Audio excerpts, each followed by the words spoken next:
it play and call it work.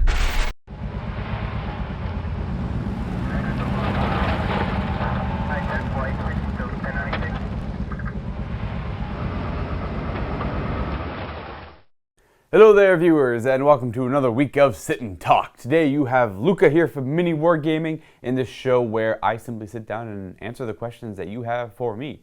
First half of this episode will be free on YouTube, the other half will be in the MiniWarGaming Vault for those Vault members who are interested in hearing me ramble on for a prolonged period of time.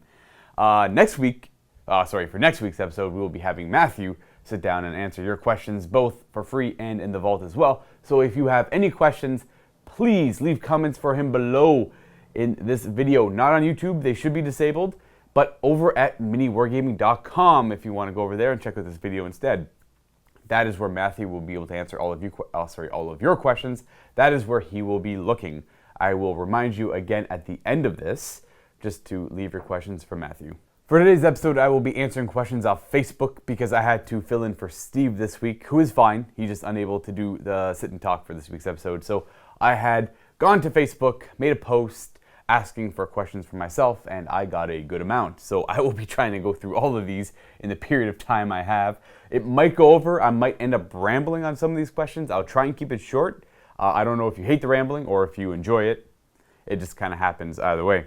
I will start right at the top and work my way down. The first question is from Axel Schlemmer. Hopefully I pronounced that correctly. So Drunken Steve, Luka.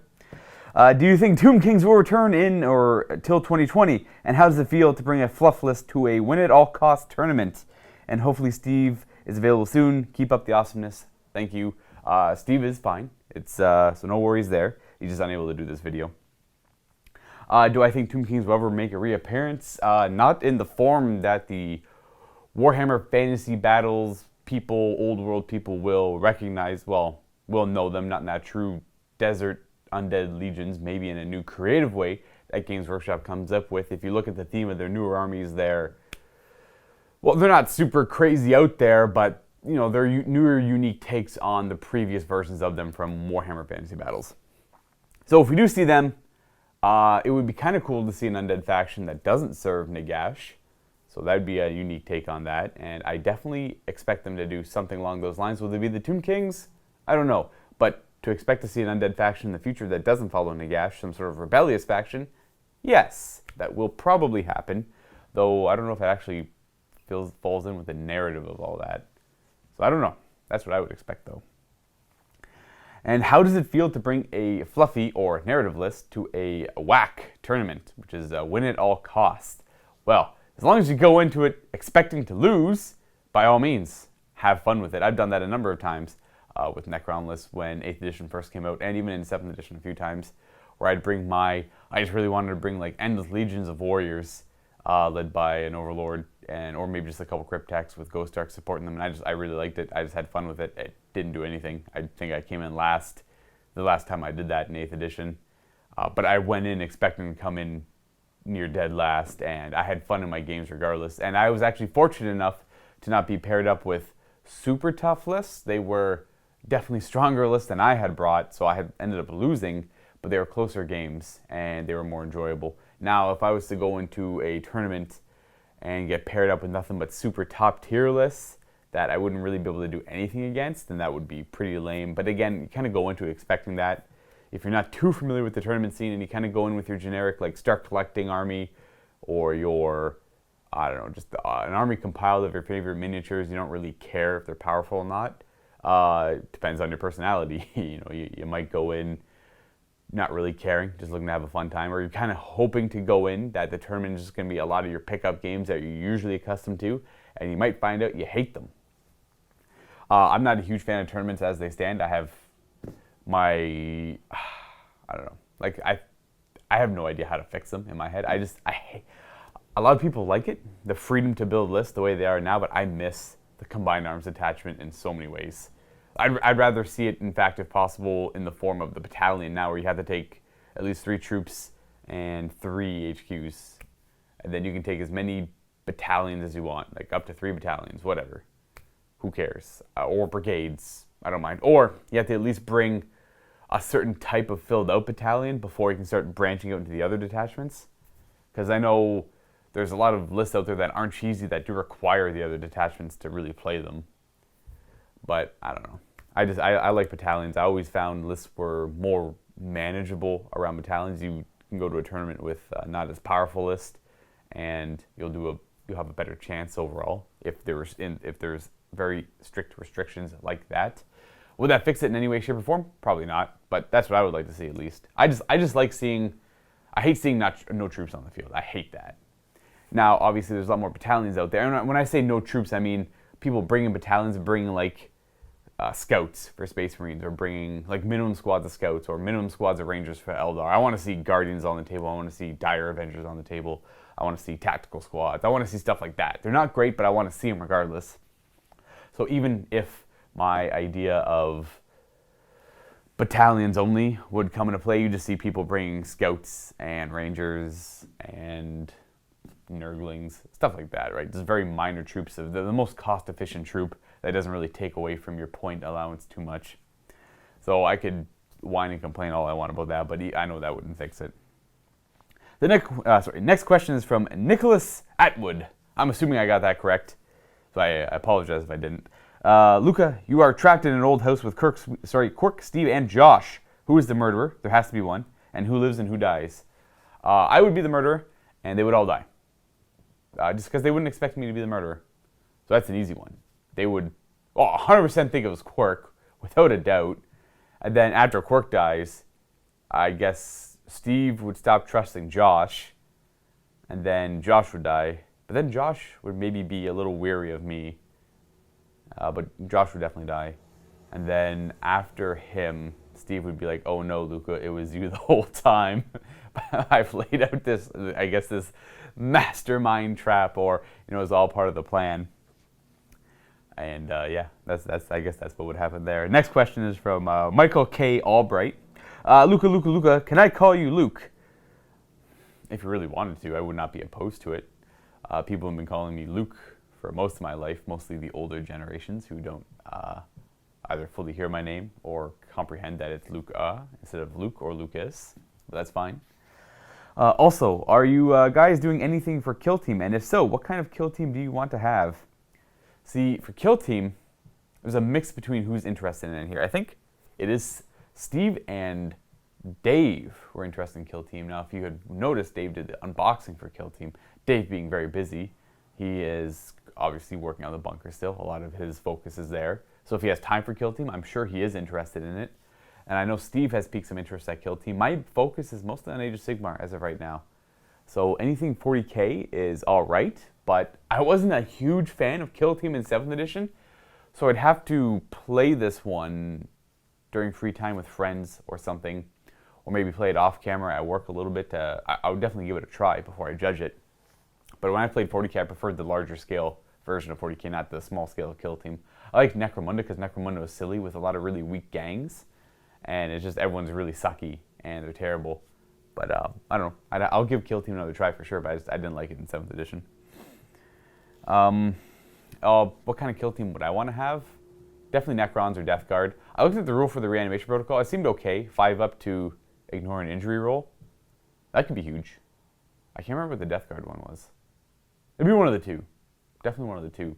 Probably Necrons at first, and then if I don't like them, I'd branch out to Death Guard. Next one is from Mike Egan.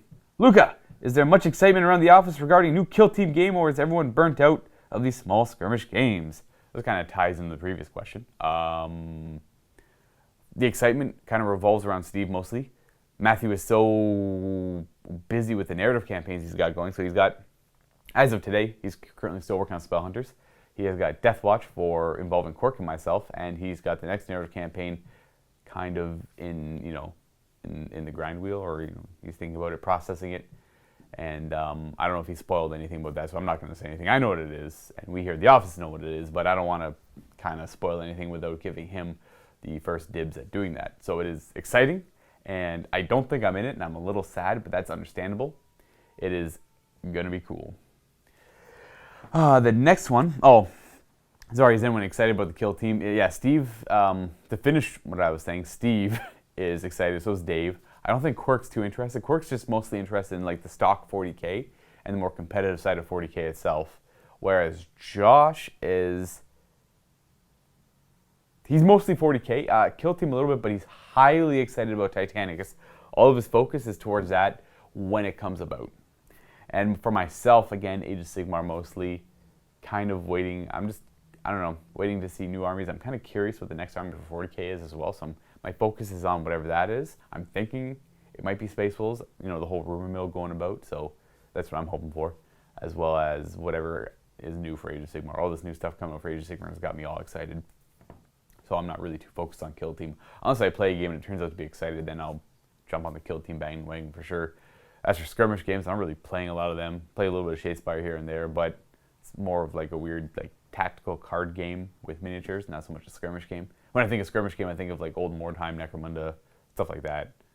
So I would like to wait to see until all the factions of Necromunda come out. Then I would love to play that again with my friends. But Kill Team, my friends are excited, but me not so much. Brando Giovanelli? Sorry for mispronunciation, unless I nailed it. Luka, I do not know if anyone has ever asked you this. When did you start playing Warhammer, and with which game? When did I start playing like Games Workshop Warhammer games in general, and which game was it? So it was definitely 3rd edition 40K, and when I say play it, I mean we had the models, and I doubt we played correctly. Because back 3rd edition, I was pretty young. That was definitely what I played first. It was just like Space Marines versus Space Marines, because I was playing with my friend's dad's Ultramarine army. I recall them being blue, so I'm going to go with Ultramarines. And then shortly after that, we kind of got into Lord of the Rings. Lord of the Rings had just started coming out back then, I believe. I believe. Please don't quote me on any of these timelines. But I think Games Workshop got the rights to do Lord of the Rings games, miniature games. So they came out, and us had just finished watching The Fellowship of the Ring when it first came out in 1999. Being young kids, very big fans, we jumped right into that, and we played Lord of the Rings for a good while until, on and off, until there was this starter set for The Return of the King came out, and we played shortly after that. And then he eventually, my one friend who I only played with, because only his dad owned the miniatures, and we kind of owned our own Lord of the Rings stuff, which I just recently brought back into the studio for stripping and repainting, for anticipation of the new game coming out, maybe, or a new amalgamation of the game coming out in the near future. We kind of went our own separate ways and we stopped playing Lord of the Rings, and then I played a little bit of 40K with a friend, didn't really go too far, and then from there I dropped it until the end of high school where I got back into it again. So started out with 3rd edition 40K, I didn't really follow that path, kind of just went hard into Lord of the Rings, and then from there got back into 40K. And then I got into Age of Sigmar, because I had always wanted to get into fantasy, I just could never afford it, and 40K was way more affordable at the time, which was the downfall, well, one of the downfalls for Warhammer Fantasy Battles.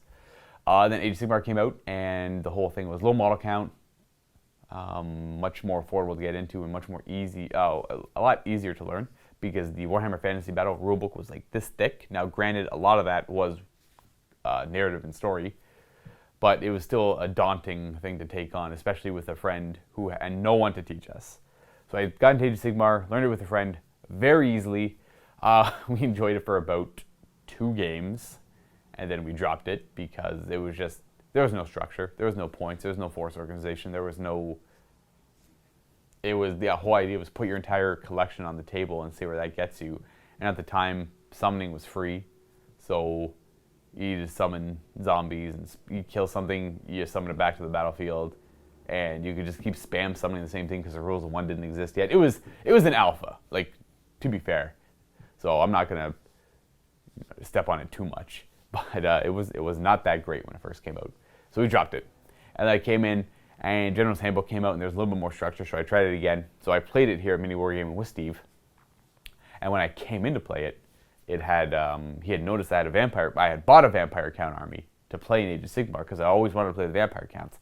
So I assumed they played very similar, or if not in some form I would have enjoyed, with it being like the vampires leading the entire army of the undead, one very powerful character leading a fearless army essentially. Anyways, Steve had noticed I had square bases, so he asked me, well, do you play fantasy? And I said, no, I bought this army for Age of Sigmar. just because Age of Sigmar is easier to get into. And he's like, okay, that's fair. Would you want to come and play fantasy? And then I had this opportunity to learn from someone who was experienced and could easily teach me the game, because I've never had a problem picking up the game if I had someone to teach me. I mean, I could have read the rules and learned it, but I had no friends interested, so I never bothered. And then I did, and that's what happened. We ended up getting into Warhammer Fantasy Battles. I still think it's my favorite game to this day, just because it had a perfect combination of very powerful characters, powerful spells, powerful infantry, tactics. The movement was very important. It lacked interesting scenarios, though, is what I found towards the end, which could have been another downfall, I suppose. There's a lot of narrative supplements that added new scenarios, but it didn't feel right playing them unless you had the perfect armies. Now, whereas Age of Sigmar and 40k now have all these really cool, interesting scenarios that are very easy for Games Workshop to make because of the skirmish nature of their games, where they're not regimental warfare, and there's not a whole lot of, and you can throw in a lot of terrain. There's not a whole lot of things to consider as it did for Warhammer Fantasy Battles. But yeah, that's kind of, and then that's pretty much what happened there. That's how I got a job, just playing a lot of Warhammer Fantasy. The next one is Jonathan Yelland. Luka, I just painted a small Necron army for a friend who was just starting out. He had a significant number of Necron warriors in his list. I've heard that you shouldn't go that route. But is there a way to build a strong list that relies on a large mass of Necron warriors? Thank you. Yes, if I was to play 8th... I agree, yes, the Necron warrior route is not the route to go for Necrons in this edition. If you want really powerful lists, you want to go Vaults, Destroyers, Tomb Blades, that kind of idea. Like high mobility and a lot of mortal wounds, and just a lot of heavy firepower. Unfortunately, that's the route you want to go. I'm not a huge fan of that. I do prefer Necron warriors myself. I do like that idea of that legions of warriors that keep coming back. And is there ways to play them? Yes, I've had a lot of success with them. Granted, I'm not playing tournament-style games. I'm playing just your casual pickup games. So if your friend is also doing that, then I would recommend you have to have something to screen your warriors. Absolutely. So my favorite unit in the game is Lich Guard. You can do raids as well. They're more effective at doing it if you have raids. Something just stands out front. If your warriors aren't going to get charged, then they're fine. If you can protect your warriors from getting charged, they will perform adequately. And having the new powerful ghost or the new ghost arcs affecting every unit of warriors around them, that is more effective as well. So I would suggest warriors, Lich Guard / raids, and ghost arcs, and whatever HQs you prefer, be it Cryptex or Overlords or Lords. Actually, probably one of all three if you could. And then you could have maybe a double detachment of a Vanguard and a Battalion, if you have the points for it. Lich Guard get pricey, and so do raids. So if you have raids, maybe an Outrider detachment. 3 squads of raids are, I think they're like 55 points a model. So yeah, 110, 330. Bare bones, I think they're 330. I could be wrong. So 3 squads of them is already like 900 points. Well, 990 plus 1 character puts you over 1,000. And then 3 squads of warriors put you at 720. That's not bad. But then you throw in a ghost arc and a couple more characters. I think you're just kind of peaking over 2,000 points there. So maybe like 2 squads of raids and a squad of scarabs, because you get scarabs with warriors. So you do a couple squads of raids to screen your warriors. Make sure that the raids kind of go out forward, but kind of make sure nothing can get near your warriors as well. So the most important job is protecting your warriors. You have your 3 squads of 20 warriors. You have your characters to support them. The Lord letting them reroll 1s to wound in the shooting phase. Cryptex giving them a 5 of invulnerable save. And you probably don't need Overlords at all if you're just going to run warriors, because giving warriors +1 to hit is pretty good, but you maybe get more out of, if you have the points, by all means, but if you get more out of like Lords and Cryptex, if you don't have the points, then again a Lord could give 2 squads of warriors +1 to hit. Anyways, I digress. It can work. You just have to have something that protects your warriors from getting into close combat. And if you're against an army like Guard, or I'm trying to think of another army that does this very well, like Admech with the Castellan robots, anything that just has a high volume of shots that spam assault cannons, heavy bolters, Punisher cannons, that kind of thing, your warriors aren't going to have any luck at all. That's just a hard counter to the warrior list. Anything that can just kill a squad of warriors a turn, you're not going to be able to ever come back from that. A lot of your points are invested in warriors, kind of sticking back, slowly marching up the field and taking objectives. If you have something that counters that, you out of luck. But that's just one type of list. But yeah, warriors can work. Next up, Christopher Hans Gruber. Kind of a cool name. I don't know if that's your real name or not. If it is, I like that name a lot. I apologize if I'm talking slowly, or maybe you appreciate it. I'm a little tired. It's early in the morning, so I'm a little tired. I came in early to do this because I got a busy day ahead of me. I'm going to a concert later, so I cannot stay the full day, so I'm trying to get all my work done early. I'm going to see Marilyn Manson and Rob Zombie, if you're curious, in Toronto. So if you're going to that concert, as I record this today, maybe you'll see me there. Dear Luka, if you had to build and play an army from the Imperium of Man from Warhammer 40k, what would you play and why? Admech, Imperial Guard, Space Marines, if so, what chapter? Space Wolves, because I already own them. Not common knowledge, I guess. I haven't talked about it too much, but I have a friend had recently gifted me an army of Start Collecting Box of Space Wolves, as well as some extras, which I will be working on once I get my hands on the book. I don't want to build anything till I know what's in the book, which I think is smart, I hope. I could build stuff prematurely, but who knows, maybe Wolfen are bad. Maybe Thunderwolf Cavalry are good again. I just have a Start Collecting Box and some Fed Region Wolves, so it's not a whole lot there. But yes, I am starting to collect Space Wolves, so definitely them. If I had to choose a runner-up, it would be Astra Militarum, Imperial Guard, but they're expensive, and they're not very easy to get into, so I kind of shied away from that. But yeah, definitely Space Wolves. Daniel Bryan, Luka, you might have answered this question before, but how did you first get into playing miniature war games? And what was the first game in the army you played? Thank you. I just answered that earlier. It was Warhammer 40k in 3rd edition into Lord of the Rings, which got me into Warhammer Fantasy Battles later on, as well as more 40k. David Brown.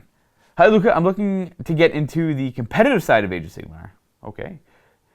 However, I don't like the idea of playing Tzeentch. I'm not too knowledgeable about the competitive side of Age of Sigmar. What other armies would you recommend being next tier? P.S. In the narrative campaign you've been doing, what was better, M&Ms or burgers for extra fate dice? M&Ms for sure. I am a huge fan of M&Ms, so if you're ever coming by MiniWarGaming and you're going to do a visit or you're going to play a game, I would not be opposed to a package of M&Ms. Now, guests have done this in the past, and I've always greatly appreciated it. I'm not saying you have to, and I won't hate you for not doing it, but Luka loves a good package of M&Ms. Really add to the belly. But yeah, are Tzeentch hyper competitive in Age of Sigmar? Are you playing in a scene where Tzeentch is just wrecking everyone? Because I played against Tzeentch a lot. Granted, I don't know if the lists are top tier, but I've never really had too much of a problem with Tzeentch. I tend to think the stronger armies out there are... I think Fire Slayers can be pretty powerful. I see a lot of Fire Slayers on competitive tabletop. Again, I'm not very knowledgeable. This is what I've seen. A lot of Nagash lists, and almost exclusively that. I don't know where, because of the new edition, I have no idea what's up there. Things are so changed, it's insane. Like, who knows, maybe Blades of Khorne are super amazing because they can summon now. Maybe Tzeentch is even better because they can summon. I thought their summoning was pretty subpar. Maybe Seraphim summoning is way over the top. I don't know any of these things. I think, I know that the armies I like to play, I have a lot of success with, and I don't think I'm bringing competitive lists. One thing I do admire about Age of Sigmar, this kind of ties into a previous question and statement earlier, is that there's only one force organization slot. There is your 2 leaders and 3 battle line, and that is it. There's limits to behemoths you can bring and limits to artillery, so that's also nice. So kudos to Games Workshop for that. I think that probably makes for a very interesting competitive Age of Sigmar games. Granted, the weird turn stealing thing can kind of make competitive games a little wonky, I think. I think Age of Sigmar makes for a perfect game to initially get into with friends, and maybe just stick with that. If you and your friends want to get into a wargame hobby, I would recommend Age of Sigmar 100%. Beautiful models, easy to get into, easy game to pick up, very fun and interactive, especially if you like the fantasy aspect of war games over the sci-fi aspect. But for the competitive side, I don't know. I'm not too knowledgeable on that. Again, the Force Org makes me happy, and I have been curious to try out competitive Age of Sigmar. I'm curious to go to any shop that holds Age of Sigmar tournaments and see what people are running. I assume it's a lot on the movement, because the movement in Age of Sigmar is very deceptive, and it is very critical that you do it correctly. That's one thing I respect about it. I found movement in 40k doesn't matter nearly as much. Movement in Age of Sigmar is very finite, unit coherence being only 1 inch, and you're not allowed to get within 3 inches of an enemy.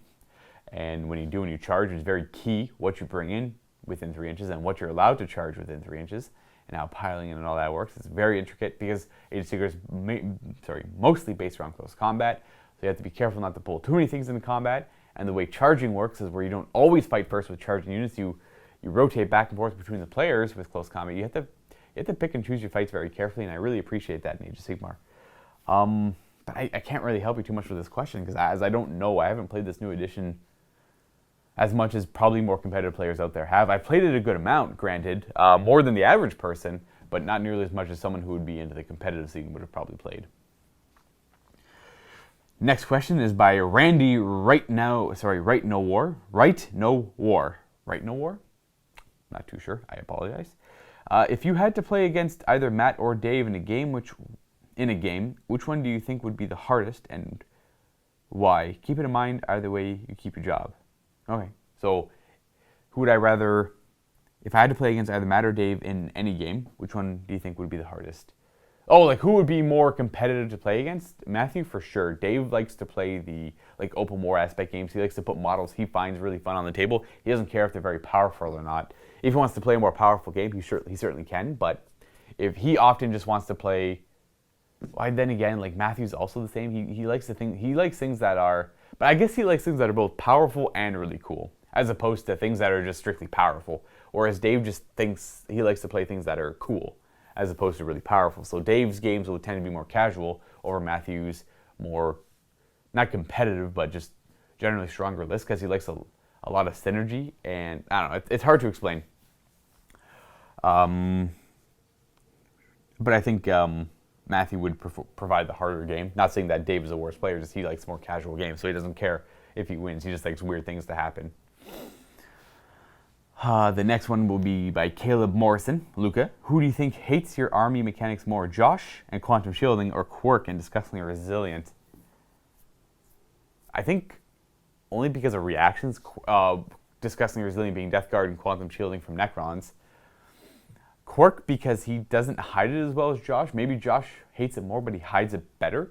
He hates the idea of Quantum Shielding because it works almost opposite in what it did before.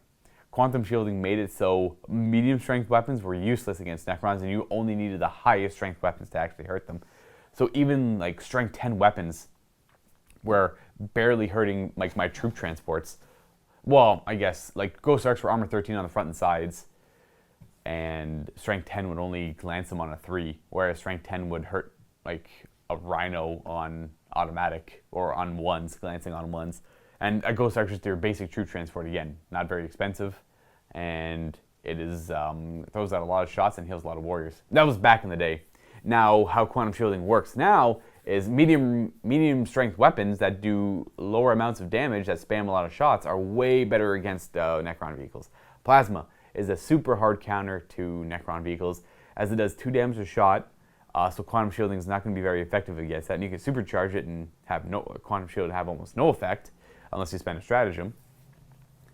And it's got the perfect AP of 3 and the perfect strength of 7. So most Necron vehicles are toughness 6 with a 4-up save, other than like the Monolith and the bigger ones. But I'm talking about like Ghost Arcs and Triarch Stalkers and like Annihilation Barges, Catacomb Command Barges, that kind of thing. The lower tier Necron vehicles that really, the Necron vehicles that actually have Quantum Shielding are countered by Plasma very hard. Whereas before, Plasma would have 0 effect on Necron Quantum Shielding because they're only strength 7, and even if they rolled a 6, they'd be getting 13, so you could only glance me at best, and that was not very effective. No one would want to shoot Plasma at Necron vehicles.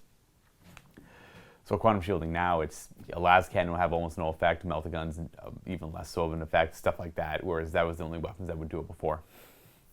So Josh hates it because it's very powerful. It's kind of like one of those ideas where the only ways to really counter the vehicles are like especially a Doomsday Arc where it's 6 in the back corner and those medium range weapons won't get in range of it if you're playing correctly, and only the long range weapons like neutron lasers can really get to them, and they just have 0 effect, and it's just why bother shooting at them. So they're just free range shooting their very powerful gun at your army all game.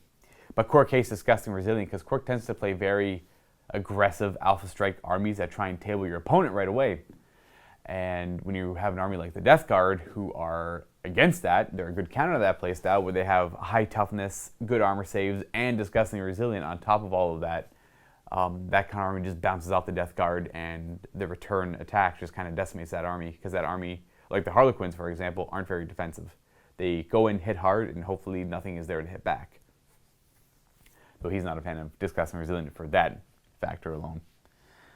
But I think Quark just because he shows it more. We got another question by Kevin Brook. Hi, Luka. In normal playing game of 40k, so about 2,000 points, do you think it is okay to bring super heavies without talking to your opponents first? Essentially just bring one along to play with, like a knight or a baneblade to your list. Or should you discuss with your opponent first? Now in this new edition of 40k where everything can kill everything, I say new edition, but it's been out for over a year now. Less so than it was important last edition. Last edition, if you brought a knight, you should probably tell your opponent first. Not saying that they're super powerful or hyper competitive, but the way armor worked, only certain weapons could hurt them, and they had good defenses against those weapons. Baneblades weren't that great, but they still could do a lot of damage. But they were a little bit easier to kill. But I'm thinking things like Wraith Knights and Imperial Knights back then. Wraith Knights were pretty tough. Toughness 8, feel no pain, a 3-up save with a 5-up normal save, just nasty close combat, destroy your weapons, shooting, destroy your weapons. Yes, you probably should have told your opponent, or Storm Surges even, for the Tau. You should have told your opponent, let your opponent know that you are going to be bringing them to the game, and if they would like to play against them or if they don't care at all. Now, I know some people are on the side of, well, I bought this model, I don't care, I'm going to bring it anyways. By all means, that's fine too. It's just, I find it's always nice to be courteous with an opponent, especially if you're just doing, you only have time to play one game a week, or your opponent only has time to play one game a week, so you don't want them to have a bad time because you both enjoy the hobby. But in this new edition of the game, it's not nearly as important as it was before because most things can kill everything. So, granted, a knight is still pretty powerful, especially if you're going to play all knights, like the Imperial Knight Codex and an Imperial Knight army, you should probably let your opponent know. But if you're going to bring one knight, one Baneblade, maybe gauge your opponent's army first and decide, I don't need to bring this Baneblade or this knight. It might be a little bit too much for them to handle. But if they're an experienced player, then by all means. Next one, we have Sean Haynes. Luka, really serious question here that I hope you can answer as many people I have asked have been wrong. Does pineapple belong on pizza? P.S. The answer is no. I don't normally eat pineapple on pizza. In fact, I don't think I ever do. If someone insists on ordering pineapple on pizza, I just pick it off. I'm not a huge fan of the whole sweet and savory thing. I think there's some, like chicken wings, I don't mind sweet and savory, but pizza, like honey, garlic, I don't mind on chicken wings, but I prefer spicy. Pineapple on pizza, not a fan of. Would I make a fuss about it? Probably not, but I tend to agree. It does not go on pizza. Just to get myself in on that conversation. I'll do a couple more questions before I pass on to the next show, as I've been rambling a little bit on these ones. I think I have a whole bunch more still. Yes, I have another question by, I think it was, yes, another question by Randy Right No War. So, second question up. Luka, have you or anyone else ever caught someone cheating that came into play or anywhere else, such as using cheater's dice or just saying that they have something in their army that they don't have? Oh, like war gear and equipment. That one's hard to catch people on. Like, opponent builds their list and they're like, I guess a good example would be, I want to say 30k, but not a lot of people play 30k.